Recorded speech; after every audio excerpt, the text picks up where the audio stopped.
আমাদের অনেকেরই ছোটবেলায় একটা বিরাট অংশ কেটেছে কার্টুন দেখে। পৃথিবী বিখ্যাত কার্টুনগুলির মধ্যে অন্যতম হলো মিকি মাউস আর ডোনাল্ড ডাক। হয়তো আপনিও নিশ্চয়ই এই কার্টুনগুলি দেখেছেন, কিন্তু এই কার্টুন চরিত্রগুলিকে নির্মাণ করেছেন জানেন কি? Walt Disney. তিনি এই জনপ্রিয় কার্টুন চরিত্রগুলির নির্মাতা। প্রথম জীবনে তিনি একটি নিউজ পেপার কোম্পানিতে কাজ করতেন। একদিন এডিটর তাকে কোম্পানি থেকে বের করে দেন।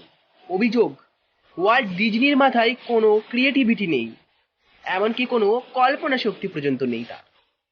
শুধু এই কি তাই, তাকে অলস প্রাণী বলতেও কোনো দ্বিধা বোধ করেননি সেই নিউজ পেপারের এডিটর।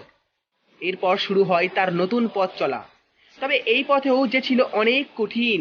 বারংবার ব্যর্থ হতে হয়েছিল তাকে। কার্টুন নিয়ে কাজ করতে গেলে সেখানেও তিনি ব্যর্থ হন। এরপর তিনি অভিনয়ের জগতে নামেন, কিন্তু সেখানেও একের পর এক ব্যর্থতা তাকে নিরাশ করে দেয়। এরপর তিনি আবার কার্টুন চরিত্র নির্মাণে মনোনিবেশ করলেন।